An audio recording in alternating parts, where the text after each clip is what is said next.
మత్తయి సువార్త 2వ అధ్యాయము. రాజైన హేరోదు దినములయందు యూదయ దేశపు బెత్లెహేములో యేసు పుట్టిన పిమ్మట ఇదిగో తూర్పు దేశపు జ్ఞానులు యెరూషలేమునకు వచ్చి, యూదుల రాజుగా పుట్టిన వాడెక్కడనున్నాడు? తూర్పు దిక్కున మేము ఆయన నక్షత్రము చూచి ఆయనను పూజింపవచ్చితిమని చెప్పిరి. హేరోదు రాజు ఈ సంగతి విన్నప్పుడు అతడును అతనితో కూడా యెరూషలేము వారందరూ కలవరపడిరి.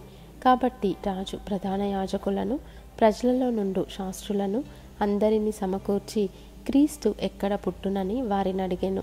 అందుకు వారు, యూదయ బెత్లెహేములోనే.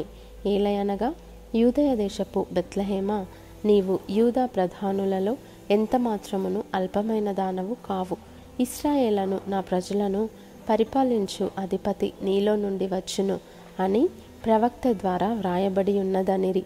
అంతటా హేరోదు ఆ జ్ఞానులను రహస్యముగా పిలిపించి ఆ నక్షత్రము కనబడిన కాలము వారి చేత పరిష్కారంగా తెలుసుకొని, మీరు వెళ్ళి ఆ శిశువు విషయమై జాగ్రత్తగా విచారించి తెలుసుకొనగానే నేనును వచ్చి ఆయనను పూజించినట్లు నాకు వర్తమానము తెండని చెప్పి వారిని బెత్లెహేమునకు పంపెను.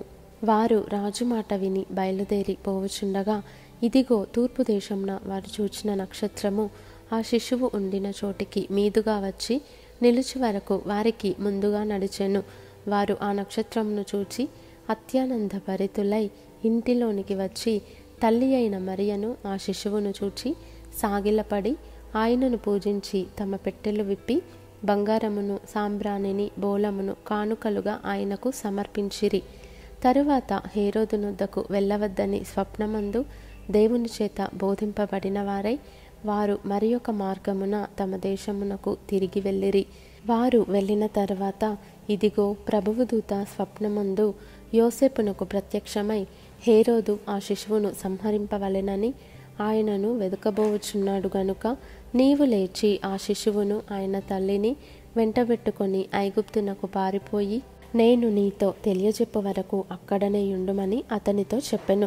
అప్పుడతడు లేచి రాత్రివేళ శిశువును తల్లిని తోడుకొని ఐగుప్తునకు వెళ్ళి ఐగుప్తులో నుండి నా కుమారుని పిలిచి తిని అని ప్రవక్త ద్వారా ప్రభువు సెలవిచ్చిన మాట నెరవేర్చబడినట్లు హేరోదు మరణము వరకు అక్కడ నుండెను.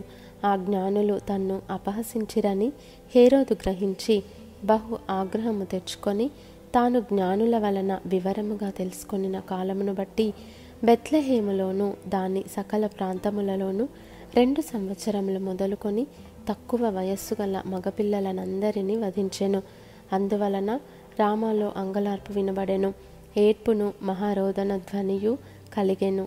రాహేలు తన పిల్లల విషయమై ఏడ్చుచు వారు లేనందున ఓదార్పు పొందనొల్లకై ఉండెను అని ప్రవక్త అయిన ఇర్మియా ద్వారా చెప్పబడిన వాక్యము నెరవేరెను. హేరోదు చనిపోయిన తరువాత ఇదిగో ప్రభువు దూత ఐగుప్తులో యోసేపునకు స్వప్నమందు ప్రత్యక్షమై, నీవు లేచి శిశువును తల్లిని తోడుకొని ఇశ్రాయేలు దేశమునకు వెళ్ళుము. శిశువు ప్రాణము తీయజూచుచుండిన వారు చనిపోయిరని చెప్పెను. అప్పుడతడు లేచి శిశువును తల్లిని తోడుకొని ఇశ్రాయేలు దేశమునకు వచ్చెను. అయితే అర్కెలాయు తన తండ్రి అయిన హేరోదునకు ప్రతిగా యూదయ దేశము ఏలుచున్నాడని విని అక్కడికి వెళ్ళవెరచి స్వప్నమందు దేవుని చేత బోధింపబడిన వాడై గలిలయ ప్రాంతములకు వెళ్ళి నజరేతను ఊరికి వచ్చి అక్కడ కాపురముండెను. ఆయన నజరేయుడనబడునని ప్రవక్తలు చెప్పిన మాట నెరవేరునట్లు ఈలాగు జరిగెను.